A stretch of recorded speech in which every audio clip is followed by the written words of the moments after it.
હાથીગઢ ગામે છેલ્લા 10 દિવસથી અંજળનો ત્યાગ કરી બેઠેલા મહિલાએ આખરે અનશન તોડ્યું હતું. પાટીદાર સમાજના મહિલા અગ્રણી જિગીશાબેન પટેલ દોડી આવ્યા હતા હાથીગઢ.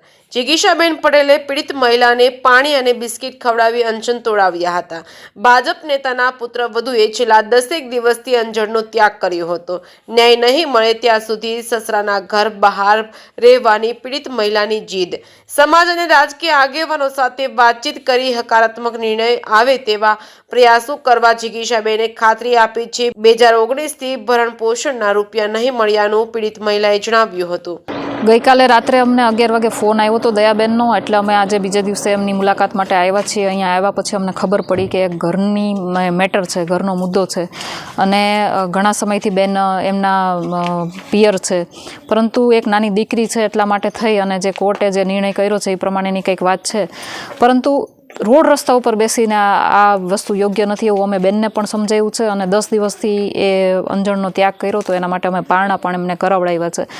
મારું સામેવાળા પક્ષને પણ કહેવાનું છે કે ભાઈ ઘરની બેન દીકરી છે તો એમને સાથે લઈ અને યોગ્ય જે કંઈ પણ એનો નિકાલ આવે એ કરવો જોઈએ.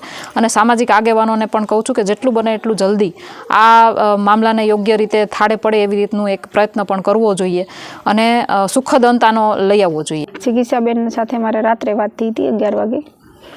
બેને એવું કીધું, હું ને સમાજ તમારે હારે છે, તમને ન્યાય અપાવશું, તમારી ન્યાયની લડાઈમાં અમે હારે છીએ, પણ હું કાલે આવું.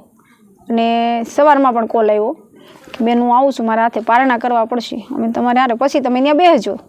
મેં તો કાંઈ નહીં બેન. પછી બેને આવીને મને પાણી પાયું ને મારે પારણા કરાવડાવ્યા છે. શું માગણી છે હવે? માગણી એ છે કે બેન આવીને વયા ગયા છે, મને ન્યાય મળ્યો નથી હજી.